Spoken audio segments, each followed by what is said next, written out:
Welcome to San Diego's Gaslamp Quarter and the Asian Pacific Thematic Historic District, or Chinatown. I'm Ann Hoiberg, and I'm director of a project funded in part by California Humanities. Collaborating with me on this project are Dr. Lily Chang, Dr. Russell Lowe, Mu-Ting Wang, and Elizabeth Cheney.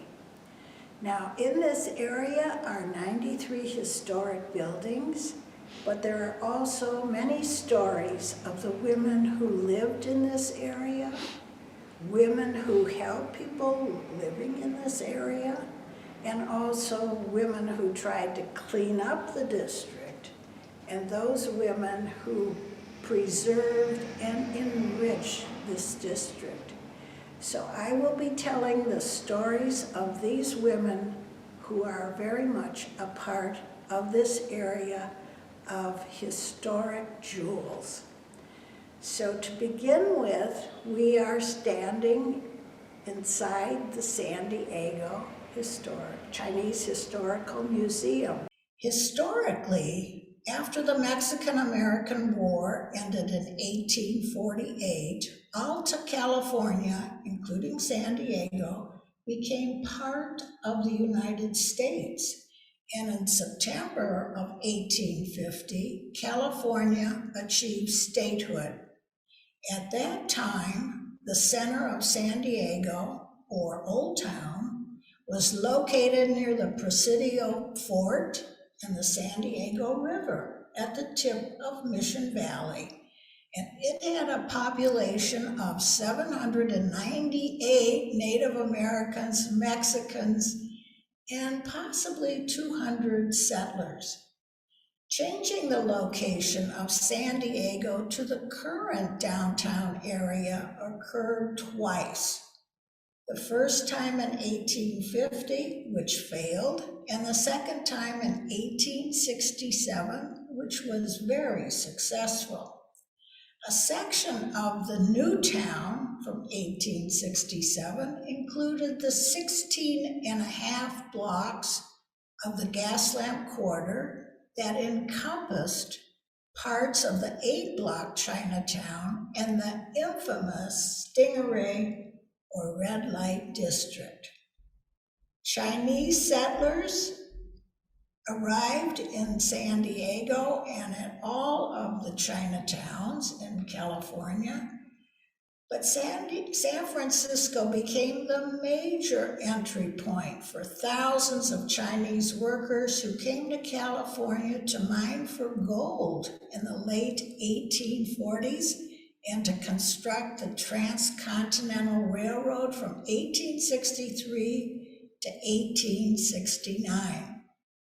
Although California enacted Chinese exclusionary immigration legislation dating back to 1858, Chinese workers continued to arrive to fill the need for workers. In San Diego, Chinese were required to live in the specified 8-block area of Newtown or in a fishing village in Point Loma.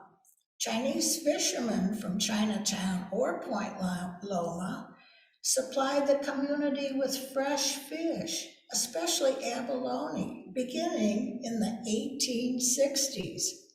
Chinese laborers also served as laundry workers, produce farmers, restaurant employees, houseboys, and merchants. With the extension of the railroad from National City to San Bernardino in the 1880s, the recruitment of Chinese immigrants increased to 800. Welcoming us to Chinatown are two 6-feet-tall guiding stone lions nicknamed Alex and Agnes, who serve as the landmark of the Asian Pacific Thematic Historic District. Dr. Alexander Chuang commissioned the carving of the two beautiful lions from granite taken from Mount Taishan, considered the holiest mountain in China. The tour begins at 404 3rd Avenue, the location of the San Diego Chinese Historical Museum. This building originally housed the Chinese Mission School, constructed in 1927 on First Avenue land donated by George Marston.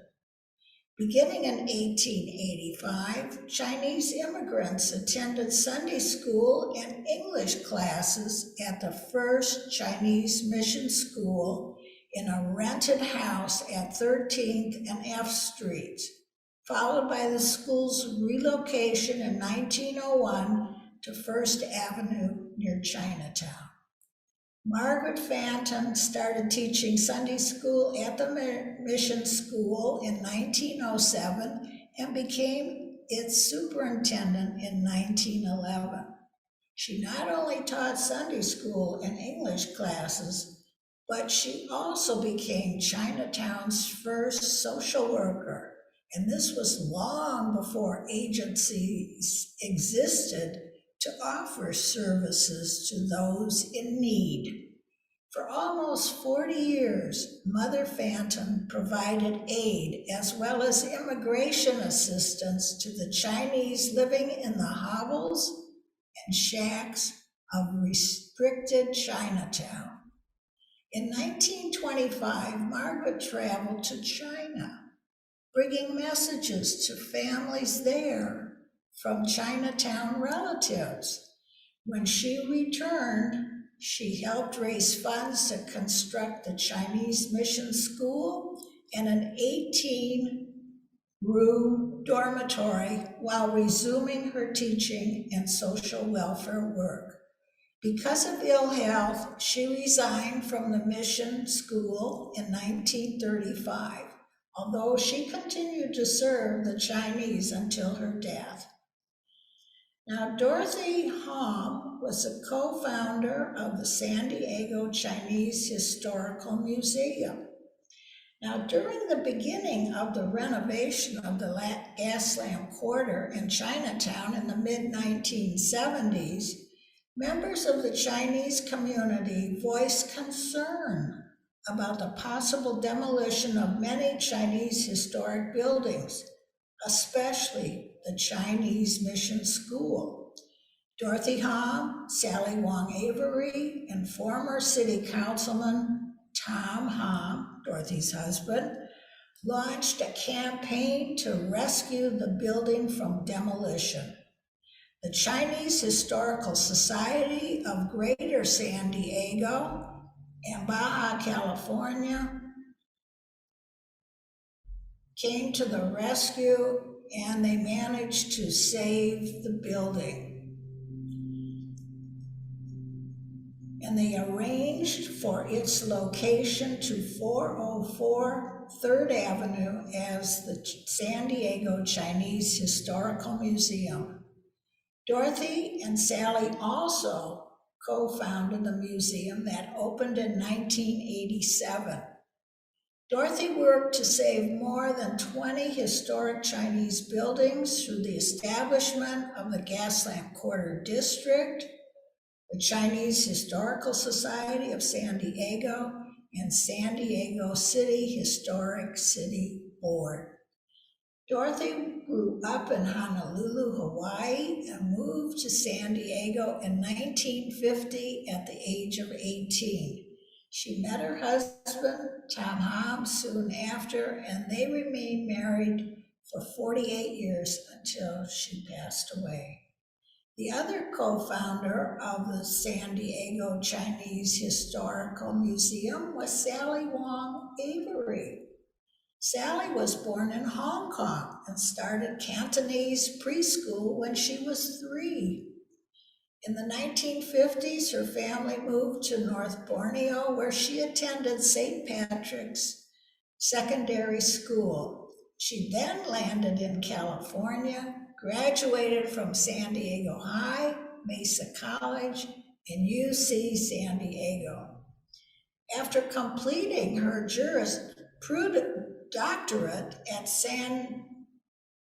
Cal Western Law School, Sally served as executive director of the Chinese Service Center in the Chinese Consolidated Benevolent Association, or CCBA, building. Sally, who was fluent in several Chinese dialects, helped Chinese seniors, recent immigrants, and others who spoke limited English. She was the principal of the oldest Chinese school in San Diego and remained actively involved in the Chinese Service Center until it closed in 2016. She founded Chinese Professional Services and provided free assistance for those who needed assistance. Through her family foundation, she donated $10 million to UC San Diego in 2022 to establish the Sally T. Wong-Avery Library for East Asian Collections Research and scholarly activities. Now, also at the museum is Dr. Lily Chang, who serves as the chair of the board of directors and director of the Chinese Cultural Center at San Diego State University. She is a professor emerita in the School of Speech, Language, and Hearing Services at San Diego State and past executive director of San Diego State's Chinese Studies Institute. She presided as chair of the International Affairs Board of the City of San Diego and chair of the Asian Pacific Thematic Historic District for the City of San Diego. Now, Dr. Chang was born in Shanghai, grew up in Taiwan, entered graduate school in the United States in 1969, and started teaching after graduation. She was a critical contributor in the relocation of the Mission Building to its current location and the opening of the museum in 1987. In her current position as chair of the board at the museum, Lily participates in fundraising, planning, preserving collections, and promoting its educational programs. Under her leadership, the museum shares its rich Chinese cultural heritage with San Diego's diverse communities. Located next to the museum is an Oriental garden featuring a pond and stone walkway leading past the statue of Confucius to the beautiful Sun Yat-sen Gate. Across the street, the museum's Dr. Sun Yat-sen Memorial Extension showcases rotating art, cultural, and historical exhibits in 3 galleries. A magnificent statue of the first emperor of China greets guests at the door. The current exhibit showcases the history of acupuncture. Next door to the museum at 428 3rd Avenue is the Chinese Consolidated Benevolent Association.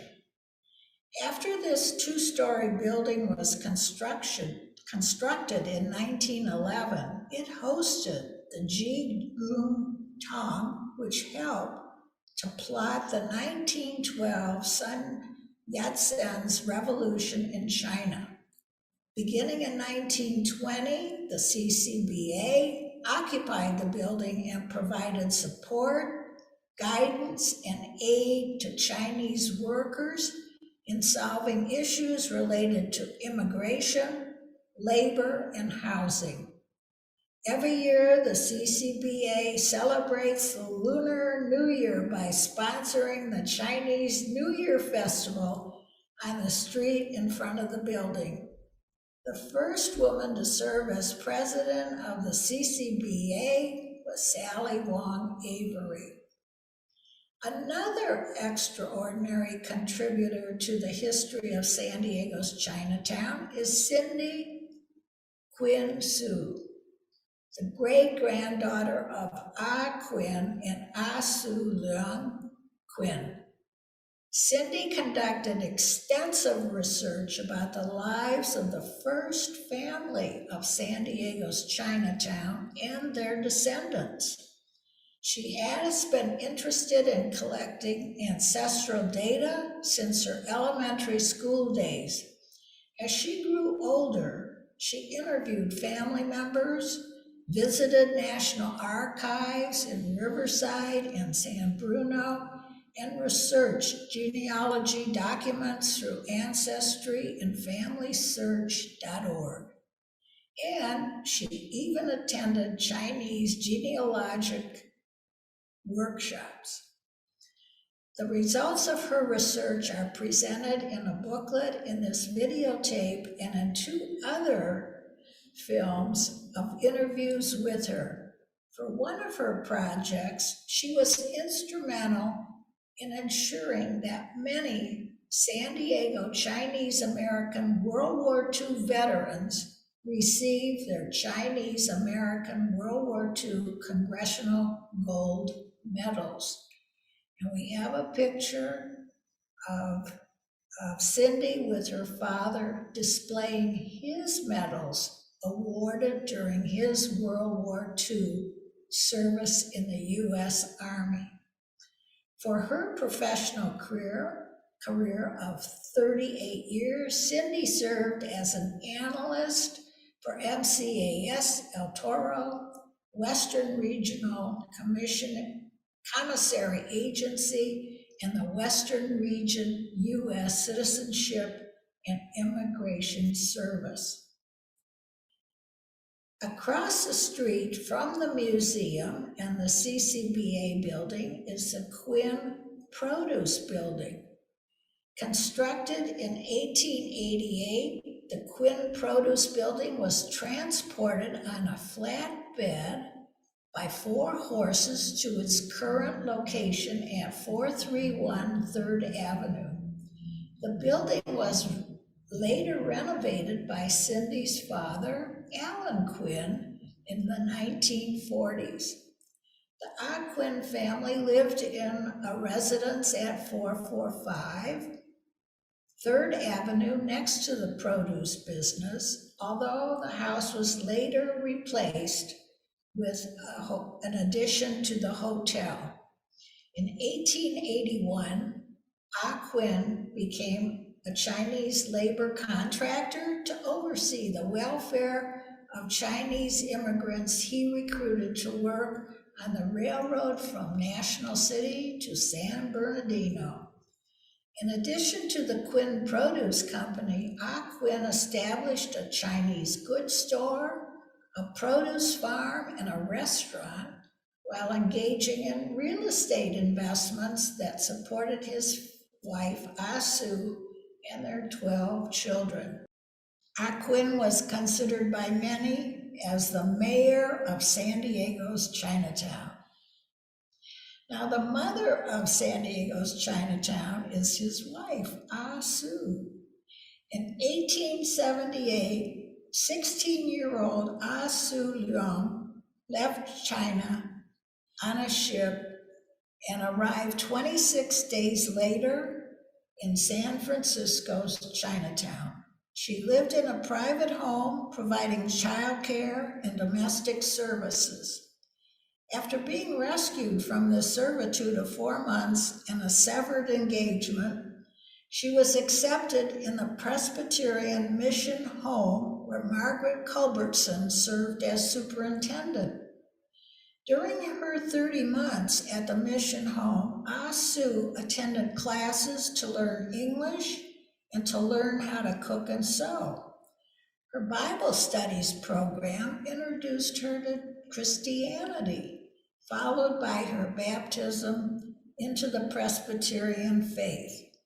On December 5th, 1881, she married Ah Quinn at the mission, and they returned to Chinatown in San Diego.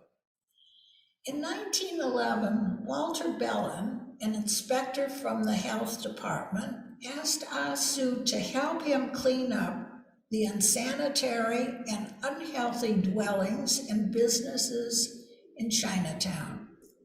ASU ensured that homes were inspected and residents followed instructions to meet standards established by the health department. She insisted on having plumbing fixtures installed in her home, with recommendations to others in Chinatown to do the same. The Quinn family was also one of the first subscribers to have a home telephone, and as many as 100 structures were demolished during Health Inspector Bellin's cleanup operation of the stingery. Of the Quinn's 5 sons, Tom Quinn operated the Nankin restaurant and constructed the Quinn building in the Casa de Tomas on 4th Avenue in 1930. He also was dubbed mayor of Chinatown, similar to his father. Frank and Henry Quinn pursued careers in mining, while George carried on the farming business through 300 acres of leased land on now what is Camp Pendleton. George also kept the Quinn produce business going at 431 3rd Avenue until he died in 1930. His daughter Georgia then managed the business until her brother Joseph was old enough to serve as manager. While operating the produce business on 3rd Avenue, Joseph and his family lived on the upper floor of the Quinn produce building, and that building remains today in the Quinn family. 4 of the 7 Quinn daughters married Chinese men. Of the 12 children, McKinley died before he reached parenthood. Located behind several buildings on Island Avenue, this alley, possibly Wildcat Alley, existed from the late 1800s to 1912 and consisted of about 20 cribs or shacks made of boards and battens. 2 prostitutes rented one of the tiny structures for $14 per week, with one woman working inside while the other was looking for business on the street outside. Other cribs were called stables because they looked like stalls. In an effort to clean up the stingery, the Purity League of 40 women met in their church at the corner of 4th Avenue and Broadway to address the problem of ending the unspoken word of prostitution. Joining the Purity League was Dr. Charlotte Baker, a medical doctor who, with her husband, Dr. Fred Baker, moved to San Diego in 1888. Dr. Charlotte Baker and the police worked to rid the stingery of the cribs and stables.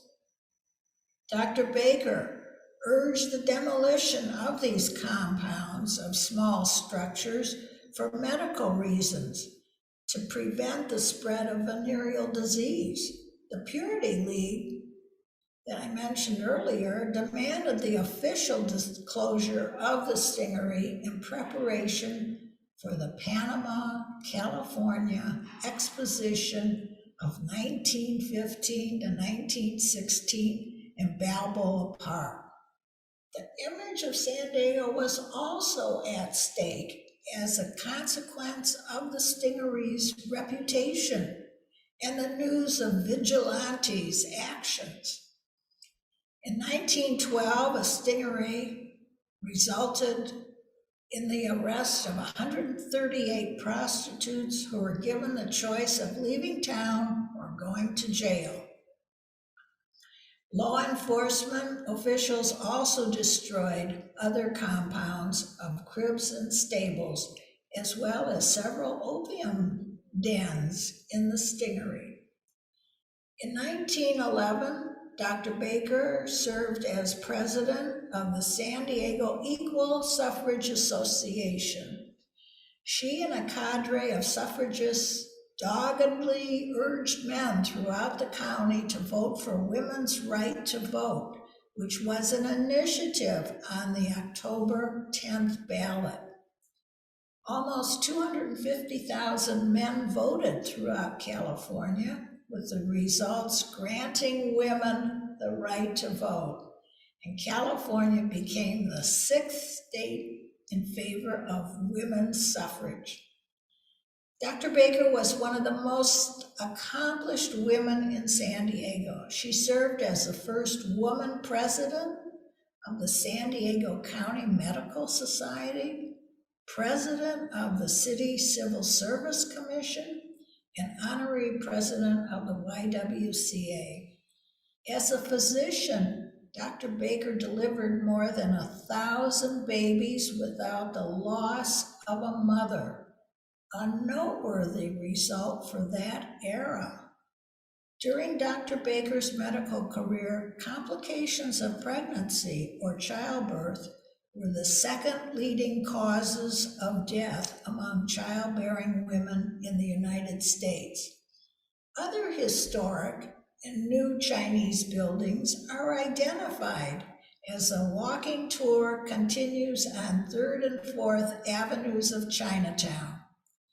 In 1999, the CCBA Senior Garden Apartment Complex at 438 3rd Avenue was built on the site next to the former location of the Wu Chichong General Store that opened in 1898, offering Chinese and Oriental products. Serving Chinatown and the general public for almost a century. 3 additional stores also were opened at other locations in San Diego, but all stores closed in 1995. At the corner of 502 3rd Avenue is the building of the Ying-An Labor and Merchants Association. Although constructed in 1925, the building was not established as the association's until 1959. Founded during the 1800s, this historical Chinese American Association assisted members of the Chinese community when threatened with unfair and discriminatory business practices. It also organized social gatherings for the Chinese. Located in the heart of Chinatown, this block of 3rd Avenue, from Island Avenue to Market Street, was designated as Tom Hom Honorary Avenue in February 2022 to acknowledge the Honorable Tom Hom's many contributions to Chinatown and all of San Diego.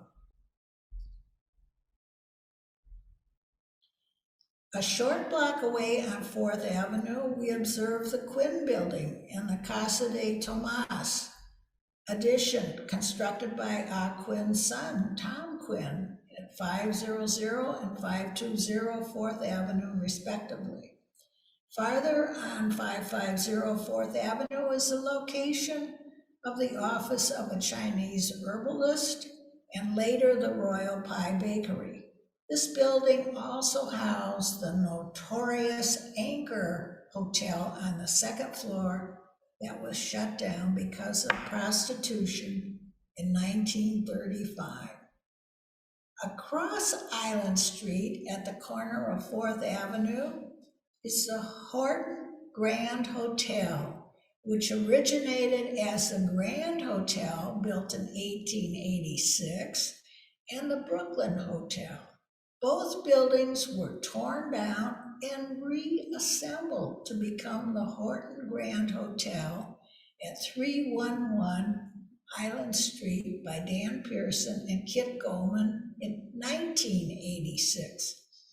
It was the first location of the San Diego Chinese Historical Museum and Tea Room, as promised by developer Dan Pearson.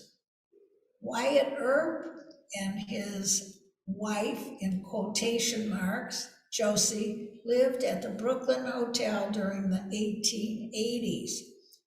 While in San Diego, he refereed boxing matches and owned saloons.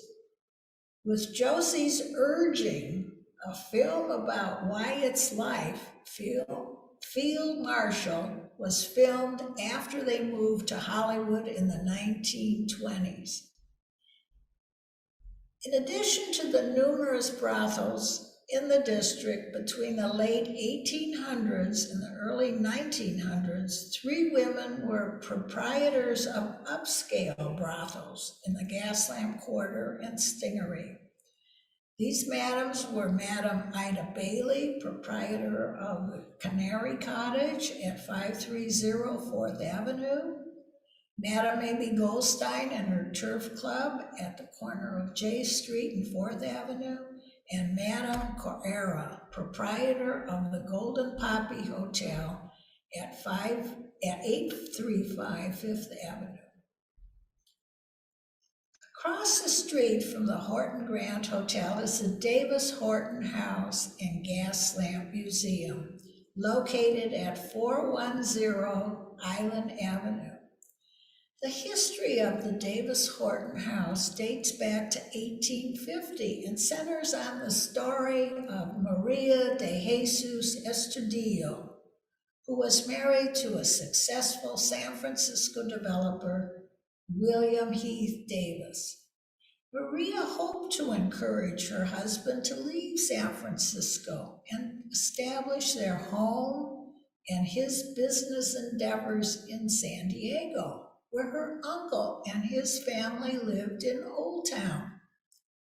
Her husband was intrigued with the potential of San Diego as a development project. However, he believed the center of San Diego should be on San Diego Bay and not in Old Town. In 1850, he and his partners purchased 160 acres of land, built a wharf at the foot of Broadway, and arranged for 10 prefabricated houses to be shipped from San Francisco to start Newtown. The houses had previously been shipped from Portland, Maine, around Cape Horn to San Francisco to serve as housing for the 49ers during the California Gold Rush. Because of an economic downturn in 1853, some of those houses were used for firewood, and Newtown reverted to a deserted area for rabbits, to be facetiously renamed Rabbitville or Davis's Folly. A second attempt to locate Newtown on the waterfront proved successful, beginning in 1867. Alonzo Horton arrived in San Diego, purchased 800 acres of land for $265, and divided the parcel into small lots, offering a large selection of corner lots. He sold acreage for a park, Horton Plaza Park, to the city for $10,000 in 1870, with payments of $100 a month until paid off or until his death. Horton donated 6 lots to churches, ensuring that religion would have a place in Newtown. Now, the Davis-Horton House, home to the Gaslamp Quarter Historical Foundation and the Gaslamp Museum, is the oldest building in the Gaslamp Quarter. During the renovation of the Gaslamp Quarter in the mid-1970s, one of those prefabricated houses was discovered on 11th Avenue, still without electricity. In 1980, the city acquired and transported the house to 410 Island Avenue. Originally, the house was established as the William Heath Davis House, which later became the Davis-Horton House to honor both William Heath Davis and Alonzo Horton. The Gaslamp Museum showcases artifacts, books, maps, and exhibits from the early years of San Diego, and specifically the early years of the Gaslamp Quarter. The park next to the Davis-Horton House provides a lovely setting over which two statues of dogs guard the area, Gaslamp's Bum and Scotland's Bobby. Sister city Edinburgh gifted a statue of Bobby to San Diego, and San Diego reciprocated with a statue of Bum to Scotland City. My comments now center on the story of those women who helped women living in the district. In the late 1800s and early 1900s, 3 women contributed to the health and well-being of Gaslamp residents. They were Anna Shepard, Miss Johnson, and Agnes Dodson. Anna Shepard purchased one of William Heath Davis's prefabricated houses and contracted with San Diego County to run the house as a hospital for 8 years. Without medical training, Anna boarded the sick for $1 a day, the first San Diego County hospital. Another medical organization, the Helping Hands Home Mission, was located in the Grand Pacific Hotel. The Grand Pacific Hotel, built in 1887, is the only Victorian hotel of this era still located on its original site at 360 Fifth Avenue. In the 1890s, this 3-story structure provided the home for the Helping Hands Home Mission, a program started by missionary Miss Johnson that offered an open door to aid the poor. The Helping Hands Home for Children, operated by Agnes Dodson and Miss Johnson from 1901 to 1920, became the first children's memorial hospital of San Diego. Now, as we proceed on Fifth Avenue, we are in the middle of the Asian Pacific thematic historic district, including Chinatown, Japantown, and the Filipino Quarter. The Nanking Restaurant at 467 Fifth Avenue was constructed in 1912 by Ah Quinn and later operated by his son Tom Quinn. Next to the Nanking Restaurant is the Island Hotel, built in 1877, also on Fifth Avenue, and it housed Japanese workmen in an area of the Gaslamp Quarter in Chinatown identified as Japantown. The Callan Hotel, built in 1878 at 502 Fifth Avenue, was considered a building for Japanese immigrants, as reflected by the Japanese symbols on its hotel sign. The Manila Cafe at 515 Fifth Avenue catered to immigrants from China, Japan, and the Philippines, since it was constructed in 1930 as a restaurant in the Filipino Quarter. Identified also as located in the Filipino Quarter is the Lincoln Hotel, which was built in 1913 at 536 Fifth Avenue. And it includes on its site the Philippine Library and Museum. From 1942 to 1945, this hotel, the Lincoln Hotel, also served as temporary housing for Japanese Americans being sent to internment camps during World War II. The Kwan Main and Company in the uniquely designed Yuma building constructed in 1888 at 631 Fifth Avenue, sold Oriental art goods. During the 1912 cleanup of the Gaslamp quarter, the upstairs brothel was the first one shut down. Farther on Fifth Avenue, we arrive at the beautiful old City Hall, San Diego's first City Hall, a two-story building constructed in 1874 at 672 Fifth Avenue.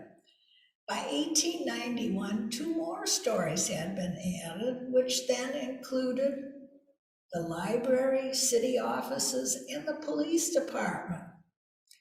So we can see this established the City Hall, which comprised all of the important offices for a city to operate.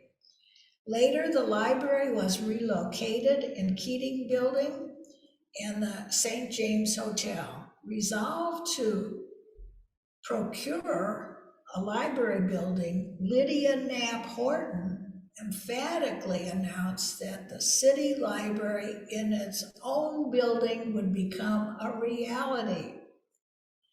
Lydia Knapp Horton's story of determination began in 1869 when she and her husband of that time, William Knapp, arrived in San Diego.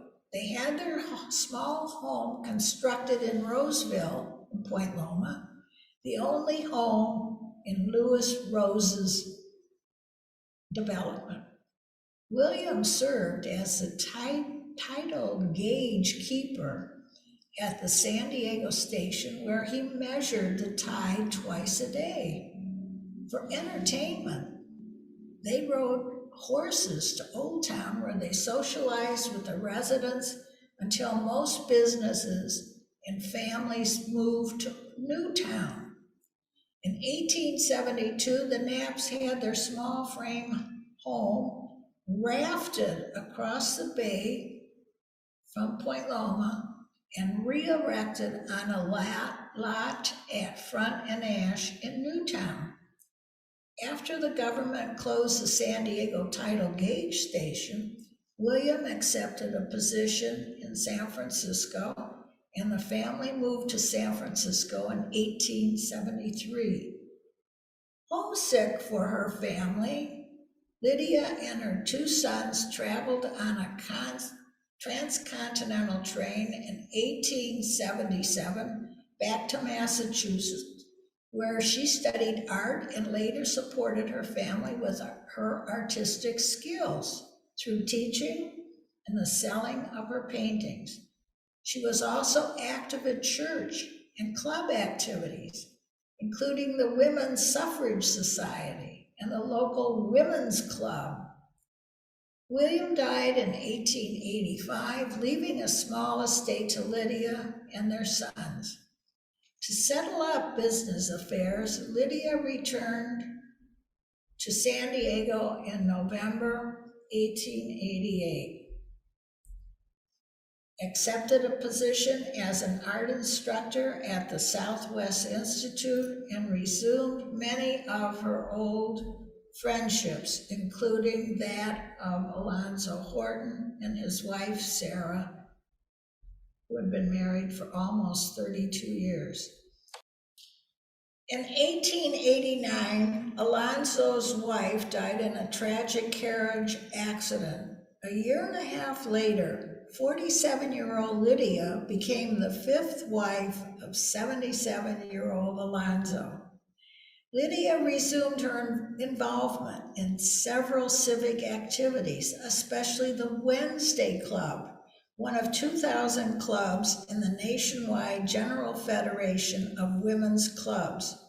She served as the first president in 1895 and shared her views with club members about the importance of San Diego having a building to house a city library. In response to her letter requesting funds to construct the library, Andrew Carnegie contributed $50,000 to build the San Diego Library. plus $10,000 for book stacks. The city provided the land and the public library opened in 1902. The first Andrew Carnegie built west of the Mississippi River. Lydia also promoted the construction in 1911 of a meeting place for the Wednesday Club, a lovely building in Hillcrest on Ivy Lane. The architect was Hazel W. Waterman, with interior design help from Alice Klauber. Lydia also served on committees for both the San Francisco Exposition and the Panama, California Exposition in Balboa Park. Farther on Fifth Avenue, we observe the historic Marston department store, which leads us to the story of Anna Gunn Marston, a community builder and activist. Anna Gunn Marston was born in 1853 in Sonoma, taught school in San Francisco, and in 1875 joined her brothers who had moved from San Francisco to San Diego. She discovered San Diego was scarcely a village. San Diego's evening social scene centered on reading, music, dancing, and entertainments. And one such entertainment, the courtship of Miles Standish, Anna met George Marston and began an intimate acquaintance. After their marriage, George dedicated his time to his business as a merchant, establishing his first department store at the corner of Fifth Avenue and F Street in 1881. Both Marstons entered actively in public life, with Anna serving as president of the Congregational Women's Missionary Society of Southern California, founder and board member of the San Diego Children's Home, and an active member of the Wednesday Club. George remained a staunch supporter of the Chinese mission school throughout his entire life. Other historic buildings on Fifth Avenue include the Keating Building, the Nesmith Greeley Building, and the Lewis Bank of Commerce. To honor her husband, Fanny Keating arranged for the construction of the Keating Building at 432 F Street. It housed the library in the late 1800s and Ingrid Croce's restaurant beginning in 1984. Banker Thomas Nesmith constructed the Nesmith Greeley Building at 825 Fifth Avenue in 1888. His daughter, Henrietta Nesmith Greeley, was an outspoken proponent of women's rights, especially women's suffrage. She married Major General Adolphus Greeley, who in 1881 organized an expedition to the Arctic Circle with a crew of 25 men. When the ship did not return, Henrietta pestered Robert Todd Lincoln, who served as U.S. Secretary of War, to send a ship to rescue her husband and the crew. Henrietta's pestering of Robert Todd Lincoln paid off, and her husband and 5 crew members were rescued and returned to the U.S. 4 years later. Greeley was awarded the Medal of Honor in 1935. The Nesmith Greeley Building housed the law office of Clara Shortridge Foltz, the first San Diego woman attorney. Born in Indiana and educated for 3 years in Iowa, Clara became a teacher at the age of 13. 2 years later, she eloped with an Iowa farmer who had served in the Civil War. The couple first moved to Portland, Oregon, and later the family settled in San Jose. In 1877, he deserted Clara, leaving her with their 5 children. As quite the orator, Clara was able to support her family in part through public speaking. She became known as Portia of the Pacific, promoting women's suffrage and other women's rights. Intrigued with the law, Clara studied the profession while working for a local judge in his law firm.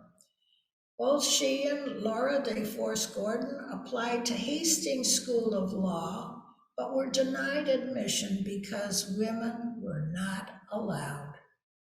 Clara sued, argued her own case, and won admission in December of 1879. However, both women had passed the bar exam in September of 1878. At that time, only white males could practice law in California. Clara and Laura wrote the Woman Lawyers Bill, eliminating the designated white male and inserting person to specify that all persons can practice law in California if they pass the bar.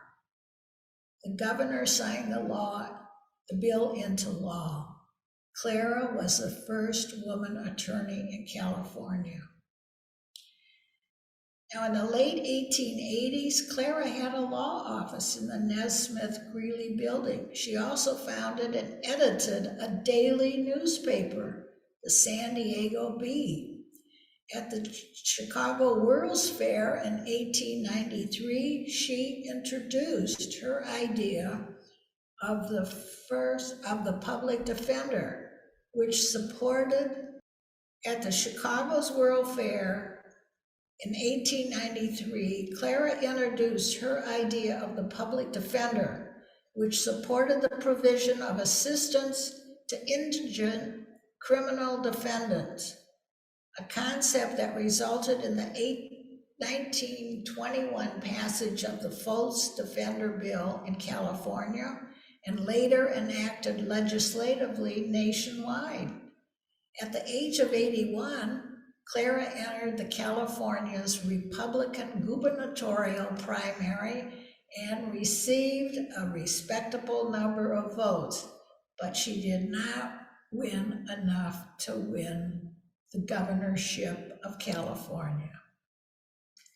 Now, the Lewis Bank Commerce Building at 835 Fifth Avenue housed the Golden Poppy Hotel on the upper floor, which was that upscale brothel operated by Madame Correra. Another remarkable woman of the Gaslamp Quarter pertains to the heroine of the book, Ramona, authored by Helen Hunt Jackson. In 1881, on an assignment from the U.S. Department of Interior, Helen Hunt Jackson arrived in Temecula and stayed with Lewis and Ramona Wolfe. Helen had taken up the cause of the ill treatment of American Indians and reluctantly called herself a woman with a cause. That same year, her book, A Century of Dishonor, was published. Helen's friend, Emily Dickinson, the poet, reported the book's description of this country's indigenous people as, I quote, the poorest, unhealthiest, shortest lived, least educated, least employed, and most ignored minority group in our society. Helen decided to write a novel, Ramona, in hopes the general public would be eager to read a love story that also included the story of the way the Temecula Indians were treated by being evicted from their lands. Ramona Wolfe was believed by many to be the heroine of Helen Hunt Jackson's book, Ramona. Published in 1884, Ramona was a huge success. After the death of Lewis Wolfe, the real Ramona, probably the heroine of Helen Hunt Jackson's book, who also happens to be a half Chumash Indian, lived in the Gaslamp Quarter on 6th Avenue while she dealt with the courts concerning her husband's considerable estate, which required Ramona to remain in San Diego overseeing the court's proceedings. Also on 6th Avenue is the St. James Hotel, built in 1912, and another site of the City Library. Back on 4th Avenue is the lovely City Park, the Horton Plaza Park, which includes the Broadway Fountain, an exquisite fountain designed by Irving Gill. Now, as I mentioned, the Horton Plaza Park was a park that was sold to the city by Alonzo Horton. Now, on May 14th, 1912, Emma Goldman, who was a communist activist who was really promoting the international workers of the world. Now, she and her colleague, Ben Reitman, arrived in San Diego, and Emma was to speak in support of the Wobblies, the international workers of the world. She and Ben had arranged to stay at the U.S. Grand Hotel the night before speaking at the recently suspended Soapbox Row in Horton Plaza Park. While the chief of police discussed arrangements for her protection, Emma's colleague, Ben, was kidnapped by vigilantes and hustled to Oceanside, where he was tortured and left stranded. Emma agreed to leave town before conducting a union demonstration for the Wobblies. Emma and Ben returned the following year, in 1913, to stage another demonstration. Again, they were urged to leave town and were escorted to the train station. Now we are at the end of the Gaslamp Quarter in Chinatown, and as this tour ends, we conclude by identifying those women who were leaders of social movements. Now those leaders of social movements included Dr. Charlotte Baker, Clara Shortridge Foltz, Helen Hunt Jackson, who wrote Ramona, Lydia Knapp Horton, Anna Gunn Marston, and Emma Goldman, all women who were involved in social movements. I also discussed the preservationists, Dorothy Hom, Lily Chang, Sally Wong-Avery, Cindy Quinn Sue, Ah Soo Leung Quinn. And I also talked about those social workers, the women who helped others, Anna Shepard, Miss Johnson, Agnes Dodson, Chinatown's Mother Fanton, and the woman who succeeded her, Delia Reinhold. And I also talked about those infamous madams, Madam Ida Bailey, Madam Mamie Goldstein, and Madam Correra. Thank you for walking this amazing section of wonderfully preserved buildings, thanks to the women and hard workers who preserved this historic area of San Diego.